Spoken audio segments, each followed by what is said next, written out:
All right, ladies, I am back for week 2. We are on Monday the 6th. We are back to upper body, and we have 5, 6, or 7 rounds. That's your choice.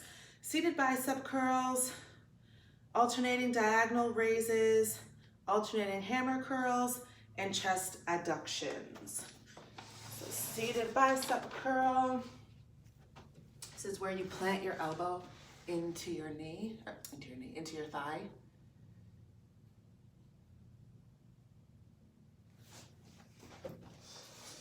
Oops.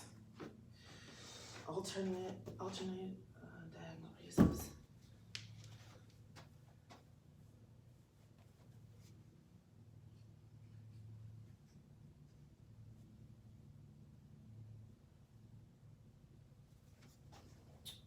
Alternating hammer curls. I'm just going to keep my tiny weights.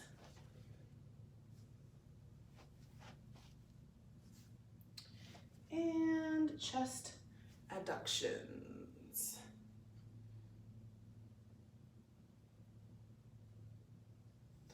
Okay.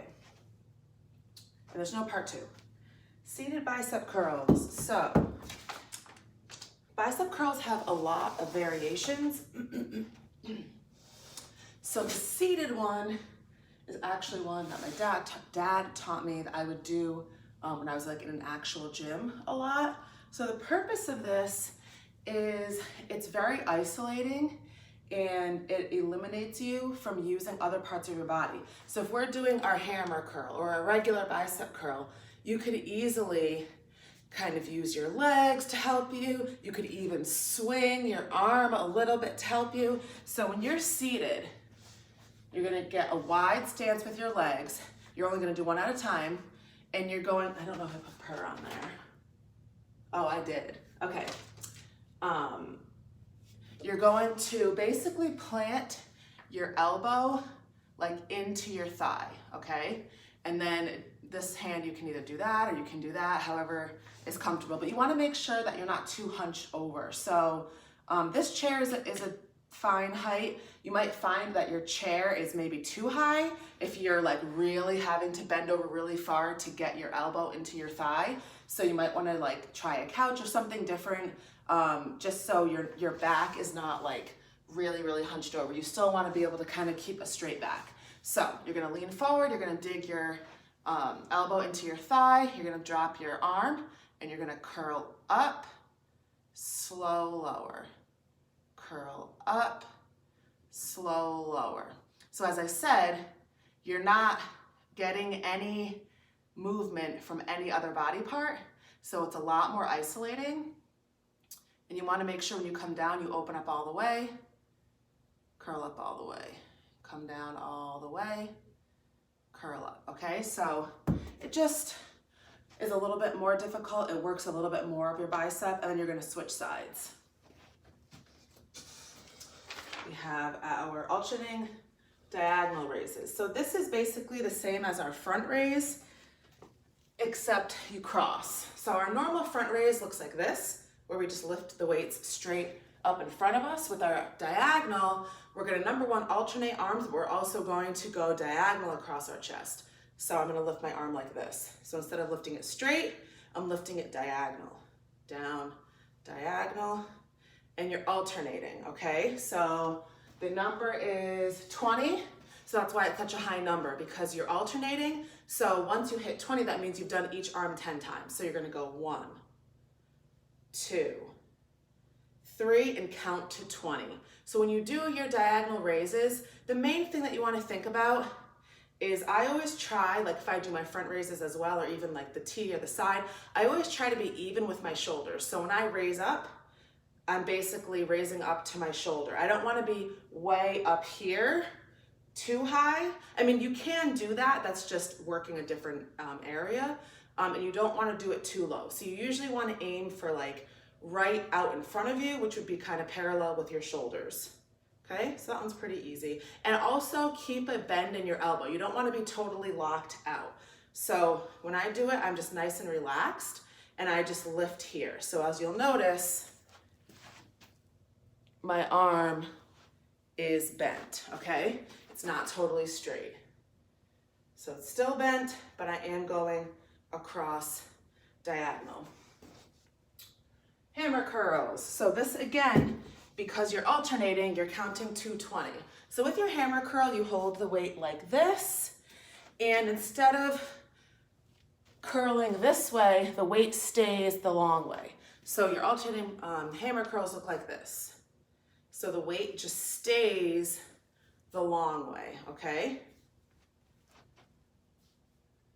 So this is another one that's fairly simple, but what you want to watch out for is number one, when you come up, you want to squeeze all the way up, and when you come down, you want to have a nice controlled lower. So as I was saying, with this one, it'd be really easy to use your body to help you, or to squat into it, or to swing into it. So you obviously don't want to do that. So you want to make sure that you go up, slow, lower. Up, slow, lower. So with these, any type of bicep curls, I always like to do one count longer lowering than I do when I lift it up. So if I go 1, 2 up, it would be 1, 2, 3 down. 1, 2 up, 1, 2, 3 down. That's the tempo.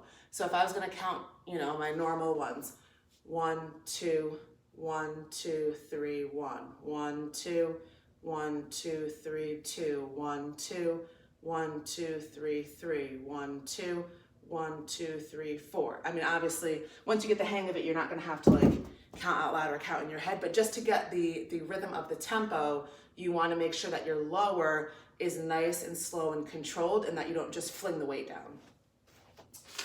And chest adductions. So this one,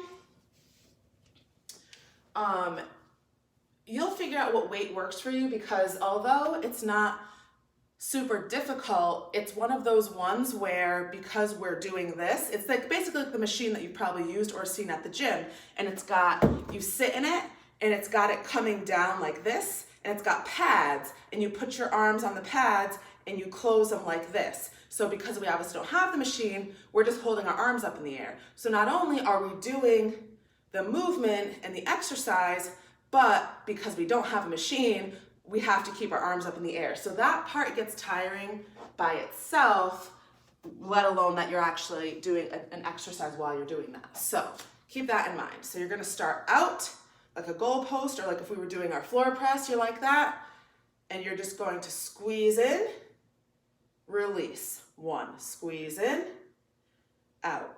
2, in, out. Okay, so again, because we don't have the machine, this one's not only gonna work your chest, it's gonna work your shoulders, because you're holding it like this, and probably even your biceps too. So the only thing I can really say about this one is always return to your start, which should be, again, pretty level. It shouldn't be like back here, okay? And when you come in, think about leading with your elbows, because you don't want to be doing this. If you're doing this, you're basically going like this instead of squeezing your chest together, okay? So for me, the best way I can make sure I'm doing that is lead with my elbows, and I'm not going to end up going like this. It's because you're holding the weights like this. It's just going to help me.